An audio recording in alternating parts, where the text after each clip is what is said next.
IT city ಬೆಂಗಳೂರಿನಲ್ಲಿ ದೊಡ್ಡ ದುರಂತ ಜಸ್ಟ್ ಮಿಸ್ ಆಗಿದೆ. ಮತ್ತದೇ ನಿರ್ಲಕ್ಷ್ಯ. ಜೀವ ಹೋದ್ರೂ ಇಲ್ಲಿ ಕೇಳೋರೇ ಗತಿ ಇಲ್ಲ.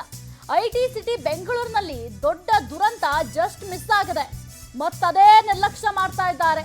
ಜೀವ ಹೋದ್ರೂ ಕೂಡ ಇಲ್ಲಿ ಕೇಳೋರೇ ಗತಿ ಇಲ್ಲ. ಬೆಂಗಳೂರಿನ ಬಿಬಿಎಂಪಿ ಪಾರ್ಕ್ ಗೇಟ್ಗಳೇ ಸಖತ್ ಡೇಂಜರ್. ಗಾಂಧಿನಗರದ ಚಿಕ್ಕಪೇಟೆಯಲ್ಲಿ ಗೇಟ್ ಬಿದ್ದು ಅನಾಹುತವೊಂದು ತಪ್ಪಿದೆ. ಇನ್ನು ಸೆಕ್ಯೂರಿಟಿ ಗಾರ್ಡ್ ಮೇಲೆ ಗೇಟ್ ಬಿದ್ದು ತಲೆಗೆ ತೀವ್ರ ಪೆಟ್ಟಾಗಿದೆ. ಪಾರ್ಕ್ಗೆ ಸೆಕ್ಯೂರಿಟಿ ಗಾರ್ಡ್ ಆಗಿದ್ದ ಪ್ರಭಾಕರ್ಗೆ ಪೆಟ್ಟು ಬಿದ್ದಿದೆ. ಚಿಕ್ಕಪೇಟೆ ವಾರ್ಡ್ ತುಳಸಿ ಪಾರ್ಕ್ನಲ್ಲಿ ತುಕ್ಕು ಹಿಡಿದಿದ್ದ ಗೇಟ್ ಆದ್ರೂ ಕೂಡ ಇದನ್ನ ಸರಿಪಡಿಸೋ ಕೆಲಸ ಮಾಡಿರಲಿಲ್ಲ. ಗೇಟ್ ಬಿದ್ದ ರಭಸಕ್ಕೆ ಸೆಕ್ಯೂರಿಟಿ ಗಾರ್ಡ್ ತಲೆಗೆ ತೀವ್ರ ಪೆಟ್ಟಾಗಿದೆ. ಗಾಯಗೊಂಡ ಸೆಕ್ಯೂರಿಟಿ ಗಾರ್ಡ್ಗೆ ಖಾಸಗಿ ಆಸ್ಪತ್ರೆಯಲ್ಲಿ ಚಿಕಿತ್ಸೆಯನ್ನು ನೀಡಲಾಗ್ತಾ ಇತ್ತು. 3 ತಿಂಗಳ ಹಿಂದಷ್ಟೇನು ಗಾಯಗೊಂಡ ಸೆಕ್ಯೂರಿಟಿ ಗಾರ್ಡ್ಗೆ ಖಾಸಗಿ ಆಸ್ಪತ್ರೆಯಲ್ಲಿ ಚಿಕಿತ್ಸೆ ನೀಡ್ತಾ ಇದ್ರು. 3 ತಿಂಗಳ ಹಿಂದಷ್ಟೇ ಗೇಟ್ ಬಿದ್ದು ಮಗು ಕೂಡ ಸಾವನ್ನಪ್ಪಿತ್ತು. ನಿಮಗೆ ನೆನಪಿರಬಹುದು, ಆ ಗೇಟ್ ಬಿದ್ದು ಮಗು ಸಾವನ್ನಪ್ಪಿತ್ತು. 3 ತಿಂಗಳ ಹಿಂದೆ ನಡೆದಂತಹ ಘಟನೆ. ಇಷ್ಟೆಲ್ಲ ಅವಘಡಗಳಾಗಿ ಇಷ್ಟೆಲ್ಲ ತೊಂದರೆಗಳನ್ನ ಜನರು ಅನುಭವಿಸ್ತಾ ಇದ್ರು ಕೂಡ ಬಿಬಿಎಂಪಿ ಬಹಳ ಕೇರ್ಲೆಸ್ ಆಗಿದೆ. ಇಷ್ಟೊಂದು ಕೇರ್ಲೆಸ್ ಯಾಕೆ? ಅಧಿಕಾರಿಗಳು ಕಣ್ಮುಚ್ಕೊಂಡು ಕೂತಿದ್ದಾರಾ? ಇಲ್ಲಿ ಏನಾದ್ರು ಪ್ರಾಣ ಹೋದ್ರೆ ನೀವು ಜವಾಬ್ದಾರಿ ತಗೋತೀರಾ? ಯಾಕೆ ಇಷ್ಟೊಂದು ನಿರ್ಲಕ್ಷ್ಯ ನಿಮಗೆ? ಗೇಟ್ ಬಿದ್ದ ಬೆನ್ನಲ್ಲೇ ವೆಲ್ಡಿಂಗ್ ಮಾಡಿ ಮುಚ್ಚಿ ಹಾಕಲು ಯತ್ನ ಮಾಡಿದ್ದಾರೆ. ತರಾತುರಿ ಕೆಲಸಕ್ಕೆ ಬಿಬಿಎಂಪಿ ಅಧಿಕಾರಿಗಳು ಮುಂದಾಗಿದ್ರು. ಸ್ಥಳಕ್ಕೆ ಪವರ್ ಟಿವಿ ಎಂಟ್ರಿ ಕೊಡ್ತಾ ಇದ್ದಂತೆ ಸ್ಥಳದಿಂದ ವೆಲ್ಡರ್ಸ್ ಕಾಲ್ಕಿತ್ ಓಡೋಗಿದ್ದಾರೆ. ಪವರ್ ಟಿವಿ ಕ್ಯಾಮೆರಾ ಕಂಡೊಡನೆ ವೆಲ್ಡರ್ಸ್ ಎಲ್ಲರೂ ಕೂಡ ಪರಾರಿಯಾಗಿ ಓಡೋಗಿದ್ದಾರೆ. ಇದೇನಾ ಬ್ರಾಂಡ್ ಬೆಂಗಳೂರು? ಈ ಅವಾಂತರಕ್ಕೆ ಯಾರು ಹೊಣೆ? ಗೇಟ್ ಬಿದ್ದ ಬೆನ್ನಲ್ಲೇ ತರಾತುರಿ ಕೆಲಸಕ್ಕೆ ಬಿಬಿಎಂಪಿ ಅಧಿಕಾರಿಗಳು ಮುಂದಾಗಿದ್ದಾರೆ. ಸ್ಥಳಕ್ಕೆ ಪವರ್ ಟಿವಿ ಎಂಟ್ರಿ ಕೊಡ್ತು. ಸ್ಥಳದಿಂದ ವೆಲ್ಡರ್ಸ್ ಎಲ್ಲರೂ ಕೂಡ ಕಾಲ್ಕಿತ್ ಓಡೋಗಿದ್ದಾರೆ. ಗೇಟ್ ವೆಲ್ಡಿಂಗ್ ತೇಪೆ ಹಾಕಲು ಬಿಬಿಎಂಪಿ ಮುಂದಾಗಿದೆ. ಹೇಳೋರು ಕೇಳೋರು ಇಲ್ವಾ ಅಂತ ಇಲ್ಲಿ ಜೀವಕ್ಕೆ ಬೆಲೆನೇ ಇಲ್ದಂತೆ ಆಗಿದೆ. ನೀವು ಗಮನಿಸ್ತಾ ಇರಬಹುದು. ಈ ಪಾರ್ಕ್ಗಳಿಗೆ ಜನ ಏನು ಹೋಗ್ತಾರೆ? ಸ್ವಲ್ಪ ವಾಯು ವಿಹಾರ ಮಾಡೋಣ, ಸ್ವಲ್ಪ ನೆಮ್ಮದಿಯಾಗಿ ಪ್ರಕೃತಿ ಮಧ್ಯ ಕುತ್ಕೊಳ್ಳೋಣ, ಗಿಡ ಮರ ನೋಡ್ಕೊಂಡು ನೆಮ್ಮದಿಯಾಗಿರೋಣ ಅಂತ ಪಾರ್ಕ್ಗಳಿಗೆ ಹೋಗ್ತಾರೆ. ಈ ಟ್ರಾಫಿಕ್ ಜಂಜಾಟದಿಂದ ಬೇಸತ್ತು ಹೋಗಿರ್ತಾರೆ. ಅದೆಲ್ಲವನ್ನು ಕೂಡ ಕೆಲ ಕಾಲ ಮರೆತು ನೆಮ್ಮದಿಯಾಗಿರೋಣ ಅಂತ ಪಾರ್ಕ್ ಹೋಗ್ತಾರೆ. ದಿನದಿಂದ ದಿನಕ್ಕೆ ಈ ಅವಾಂತರಗಳು ಒಂದಾ ಎರಡ. ಗೇಟ್ ಬಿದ್ದು ಒಂದು ಮಗು ಕೂಡ 3 ತಿಂಗಳ ಹಿಂದಷ್ಟೇ ಪ್ರಾಣ ಕಳ್ಕೊಂಡಿತ್ತು. ಆದರೂ ಕೂಡ ಎಚ್ಚೆತ್ಕೊಂಡಿಲ್ಲ ಅಂದರೆ ಇದು ಇವ್ರ ನಿರ್ಲಕ್ಷ್ಯನೇ. ಬಿಬಿಎಂಪಿ ಅಧಿಕಾರಿಗಳ ನಿರ್ಲಕ್ಷ್ಯದಿಂದಲೇ ಇಷ್ಟೊಂದು ಎಡವಟ್ಗಳಾಗ್ತಾ ಇದೆ. ಈಗಲಾದರೂ ಬಿಬಿಎಂಪಿ ಅಧಿಕಾರಿಗಳು ಎಚ್ಚೆತ್ಕೊಳ್ಬೇಕಾಗತ್ತೆ. ಅದು ಕೂಡ ಏನು ಪಾರ್ಕ್ಗೆ ಸೆಕ್ಯೂರಿಟಿ ಗಾರ್ಡ್ ಆಗಿದ್ರು ಪ್ರಭಾಕರ್ ಅಂತ, ಅವ್ರಿಗೂ ಕೂಡ ಪೆಟ್ಟಾಗಿದೆ. ಪೆಟ್ಟಾದರೂ ಕೂಡ ಏನು ಕೇರ್ಲೆಸ್ ಅಂತ ಹೇಳ್ಬೋದು ಇದಕ್ಕೆ. ಯಾಕೆಂತಂದ್ರೆ ಪೆಟ್ಟಾಗಿದೆ ಅಂದ್ಬಿಟ್ಟು ನೀವು ತರಾತುರಿಯಲ್ಲಿ ಗೇಟ್ನ ಮುಚ್ಚೋ ಕೆಲಸ ಸರಿಪಡಿಸೋ ಕೆಲಸ ಮಾಡಿಬಿಟ್ರೆ ಹೇಗೆ? ಅದು ಕೂಡ ತುಕ್ಕು ಹಿಡಿದಿತ್ತು. ನಿಮ್ಗೆ ಗೊತ್ತಿರಲ್ವಾ? ನೀವು ಪಾರ್ಕ್ಗಳಿಗೆ ವಿಸಿಟ್ ಮಾಡಲ್ವಾ? ನಿಮ್ಮ ವ್ಯಾಪ್ತಿಯಲ್ಲಿ ಬರುವ ಏನೆಲ್ಲ ಸ್ಥಳಗಳಿದ್ದಾವೆ, ನಿಮ್ಮ ವ್ಯಾಪ್ತಿಗೆ ಒಳಪಡುವಂಥದ್ದನ್ನ ನೀವು ಹೋಗಿ ಪರಿಶೀಲನೆ ಮಾಡೋದೇ ಇಲ್ವಾ?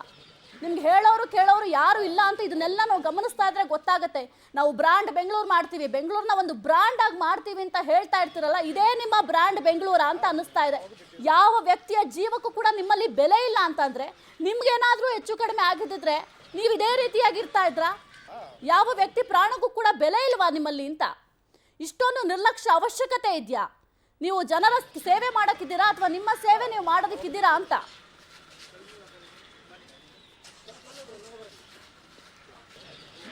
ಈ ವಿಚಾರವಾಗಿ ಸಂಬಂಧಪಟ್ಟಂತೆ ಮಂಜುನಾಥ್ ರವರು ವಾಕ್ಥ್ರೂ ಮಾಡಿದರೆ ನಮ್ಮ ಪ್ರತಿನಿಧಿ ನೋಡೋಣ ಬನ್ನಿ. ಬೆಂಗಳೂರು ನಗರದಲ್ಲಿ ಆಟದ ಮೈದಾನಗಳು ಅಥವಾ ಪಾರ್ಕ್ಗಳು ಅಂದ್ರೆ ಬಿಬಿಎಂಪಿ ಅಧಿಕಾರಿಗಳಿಗೆ ಅಷ್ಟು ಅಸಡ್ಡ. ಯಾಕಂದ್ರೆ ಯಾರ್ದಾದ್ರೂ ಪ್ರಾಣ ಹೋಗುವವರೆಗೆ ಕೂಡ ಬಿಬಿಎಂಪಿ ಅಧಿಕಾರಿಗಳು ಎಚ್ಚೆತ್ಕೊಳ್ಳಲ್ಲ. ಸೊ ಅದೇ ರೀತಿ ಮತ್ತೆ ಇವತ್ತು ಗೇಟ್ ಬಿದ್ದು ಒಬ್ಬ ಸೆಕ್ಯೂರಿಟಿ ಗಾರ್ಡು ಮತ್ತೆ ಆಸ್ಪತ್ರೆಗೆ ದಾಖಲಾಗಿರುವಂತದ್ದು. ನೋಡ್ತಾ ಇರುವಂತಹ ಈ ದೃಶ್ಯ ಏನಿದೆ, ಇದು ಗಾಂಧಿನಗರ ವಿಧಾನಸಭಾ ಕ್ಷೇತ್ರದಲ್ಲಿ ಬರುವಂತಹ ತುಳಸಿ ತೋಟ.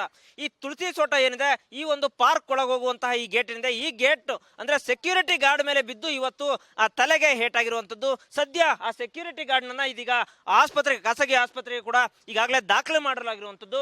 ಜೊತೆಗೆ ಅಂದ್ರೆ ಈ ಕಳೆದ 3 ತಿಂಗಳ ಹಿಂದಷ್ಟೇ ಏನು ಒಂದು ದತ್ತಾತ್ರೇಯ ವಾರ್ಡ್ನಲ್ಲೂ ಕೂಡ ಇದೇ ರೀತಿ ಒಂದು ಗೇಟ್ ಬಿದ್ದು ಮಗು ಸಾವನ್ನಪ್ಪಿತು. ಅಲ್ಲಿಗೆ DCM ಇಂದ ಹಿಡಿದು ಸಂಬಂಧಪಟ್ಟಂತಹ ಎಲ್ಲ ಅಧಿಕಾರಿಗಳು ಬಂದಿದ್ರು ಕೂಡ ಅಧಿಕಾರಿಗಳು ಬಂದು ಹೇಳಿದ್ರು ಏನೇನು ಯಾವ ಅಧಿಕಾರಿಗಳ ನಿರ್ಲಕ್ಷ್ಯತೆಗೆ ಮಗುವಿನ ಪ್ರಾಣ ಹೋಗಿದೆ ಅಂತ ಹೇಳಿದ್ರು. ಸೊ ಅಷ್ಟಾದ್ರೂ ಕೂಡ ಎಚ್ಚೆತ್ತುಕೊಳ್ಳದ ಬಿಬಿಎಂಪಿ ಅಧಿಕಾರಿಗಳು ಈ ನಿರ್ಲಕ್ಷ್ಯತೆಯಿಂದ ಮತ್ತೊಂದು ಇವತ್ತು ಪ್ರಾಣ ಹೋಗುವಂತಹ ಪರಿಸ್ಥಿತಿ ನಿರ್ಮಾಣ ಆಗಿದೆ.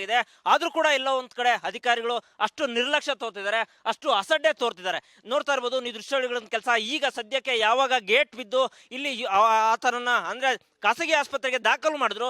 ಕೂಡಲೇ ಅಧಿಕಾರಿಗಳಿಗೆ ಎಲ್ಲಿ ನಮ್ಮನ್ನ ನಾವು ಸಸ್ಪೆಂಡ್ ಆಗ್ತೀವೋ ಅನ್ನೋ ಭಯಕ್ಕೆ ಸಂಬಂಧಪಟ್ಟ ಅಂದ್ರೆ ಈ ಒಂದಿಷ್ಟು ತೇಪೆ ಹಾಕುವಂತ ಕೆಲಸ ಮಾಡೋದಕ್ಕೆ ಈಗಾಗಲೇ ಒಂದಿಷ್ಟು ಜನರು ಬಂದಿರುವಂತದ್ದು. ಸೊ ನೀವು ನೋಡ್ತಾ ಇರುವಂತದ್ದು ಈ ದೃಶ್ಯಗಳು ಅಂದ್ರೆ ಎಷ್ಟರ ಮಟ್ಟಿಗೆ ಈ ಗೇಟ್ಗಳು ಅವ್ಯವಸ್ಥೆ ಆಗಿರ್ಬೋದು, ಜೊತೆಗೆ ಇದು ಎಷ್ಟರ ಮಟ್ಟಿಗೆ ಇಲ್ಲಿ ಸರಿ ಇದೆ ಅಂತ ನೀವು ನೋಡ್ತಾ ಇರ್ಬೋದು. ಯಾಕಂದ್ರೆ ಸದ್ಯ ಯಾವಾಗ ಆ ಗೇಟ್ ಬಿದ್ದು ಯುವಕ ಖಾಸಗಿ ಆಸ್ಪತ್ರೆಗೆ ದಾಖಲಾದ್ರು ಕೂಡಲೇ ಇಲ್ಲಿ ಒಂದಿಷ್ಟು ಈಗ ಆ ಗೇಟ್ ಮತ್ತೆ ನಮಗೆ ಎಲ್ಲಿ ತೊಂದರೆ ಆಗುತ್ತೋ ಸಂಬಂಧಪಟ್ಟಂತ ಅಧಿಕಾರಿಗಳು ತೊಂದರೆ ಆಗುತ್ತೋ ಅಂತೇಳಿ ಈಗ ಬಂದು ತೇಪೆ ಹಾಕುವಂತ ಕೆಲಸ ಇಲ್ಲಿ ನಡೀತಾ ಇದೆ. ನೀವು ನೋಡ್ತಾ ಇರ್ಬೋದು. ಅಂದ್ರೆ ಈ ಒಂದು ಗಾಂಧಿನಗರ ವಿಧಾನಸಭಾ ಕ್ಷೇತ್ರದಲ್ಲಿ ಇದು ಈಗಾಗಲೇ 2ನೇ ಅನಾಹುತ ಆಗಿದೆ. ಆದ್ರೂ ಕೂಡ ಎಲ್ಲೋ ಒಂದ್ ಕಡೆ ಅಧಿಕಾರಿಗಳ ನಿರ್ಲಕ್ಷ್ಯಕ್ಕೆ ಈ ರೀತಿ ಆಗ್ತಾ ಇದೆ ಅಂತೇಳಿ ಗೊತ್ತಾಗ್ತಿರುವಂತದ್ದು. ಸೊ ನೀವು ನೋಡ್ತಾ ಇರುವುದು ದೃಶ್ಯಾವಳಿಗಳಲ್ಲಿ ಈ ಗೇಟ್ ಬಿದ್ದು ಯಾವಾಗ ಅಂದ್ರೆ ಯುವಕರಿಗೆ ಅಂದ್ರೆ ಈ ಸೆಕ್ಯೂರಿಟಿ ಗಾರ್ಡ್ಗೆ ತಲೆ ಮೇಲೆ ಹೇಟ್ ಬಿದ್ದಿದೆ, ತಲೆ ಬಿದ್ದು ಖಾಸಗಿ ಆಸ್ಪತ್ರೆಗೆ ದಾಖಲು ಮಾಡಿದ್ದಾರೆ. ಸೊ ಈಗ ಬಂದು ಅದರ ತೇಪೆ ಹಾಕುವಂತ ಕೆಲಸ ಮಾಡ್ತಿದ್ದಾರೆ. ಸೊ ಇನ್ನು ಸ್ಥಳಕ್ಕೆ ಯಾವೊಬ್ಬ ಸಂಬಂಧಪಟ್ಟಂತಹ ಅಧಿಕಾರಿಯೂ ಕೂಡ ಬಂದಿಲ್ಲ. ಆದ್ರೆ ಈ ತೇಪೆ ಹಾಕುವ ಕೆಲಸದಿಂದ ಮತ್ತೆ ಇನ್ನೆಷ್ಟು ಜನರ ಪ್ರಾಣ ಹೋಗುತ್ತಾ ಗೊತ್ತಿಲ್ಲ. ಆದ್ರೆ ನಿಜಕ್ಕೂ ಕೂಡ ಅಧಿಕಾರಿಗಳು ಏನ್ ಮಾಡ್ತಿದ್ದಾರೆ, ಯಾಕಿಷ್ಟು ನಿರ್ಲಕ್ಷ್ಯ ತೋರ್ತಿದ್ದಾರೆ, ಯಾಕಿಷ್ಟು ಅಸಡ್ಡೆ ತೋರ್ತಿದ್ದಾರೆ ಅಂದ್ರೆ ಪಾರ್ಕ್ಗಳು ಅಂದ್ರೆ ಆಟದ ಮೈದಾನ ಅಂದ್ರೆ ಅಷ್ಟು ಅಸಡ್ಡೆನ ಅಧಿಕಾರಿಗಳಿಗೆ ಅನ್ನೋ ಪ್ರಶ್ನೆ ಈಗಾಗಲೇ ಕಾಡ್ತಿರುವಂತದ್ದು. ಜೊತೆಗೆ ಎಚ್ಚೆತ್ಕೊಳ್ಬೇಕಾಗಿದೆ ಅಧಿಕಾರಿಗಳು ಕೂಡ. ಯಾಕಂದ್ರೆ ಕೇವಲ 3 ತಿಂಗಳಿಂದಷ್ಟೇ ಮತ್ತೊಂದು ಇದೇ ಗಾಂಧಿನಗರ ವಿಧಾನಸಭಾ ಕ್ಷೇತ್ರದಲ್ಲಿ ಮಗು ಮೇಲೆ ಗೇಟ್ ಬಿದ್ದು ಸಾವನ್ನಪ್ಪಿದೆ. ಇದು ಈಗಾಗಲೇ 2ನೇ ಅನುತ. ಆದ್ರೂ ಕೂಡ ಸಂಬಂಧಪಟ್ಟಂತ ಅಧಿಕಾರಿಗಳು ಎಚ್ಚೆತ್ಕೋತಾ ಇಲ್ಲ. ಮುಖ್ಯ ಅಧಿಕಾರಿಗಳು, ಮುಖ್ಯ ಆಯುಕ್ತರು, ಸಂಬಂಧಪಟ್ಟಂತ ಇಂಜಿನಿಯರ್ಗಳು ಏನ್ ಮಾಡ್ತಿರೋ, ಜೊತೆಗೆ ಸಂಬಂಧಪಟ್ಟಂತ ಇದೇ ಗಾಂಧಿನಗರ ವಿಧಾನಸಭಾ ಕ್ಷೇತ್ರದ ಶಾಸಕರು ಕೂಡ ಯಾವ ನಿಟ್ಟಿನಲ್ಲಿ ಕೆಲಸ ಮಾಡ್ತಿದ್ದಾರೆ ಅಂತೇಳಿ ಈಗ ಸಾರ್ವಜನಿಕರು ಪ್ರಶ್ನೆ ಮಾಡ್ತಿರುವಂತದ್ದು. ಕ್ಯಾಮ್ರಾ ಪರ್ಸನ್ ಜಯನ್ ಜೊತೆ ಮಂಜುನಾಥ್ ಚಕ್ರ, ಪವರ್ ಟಿವಿ, ಬೆಂಗಳೂರು.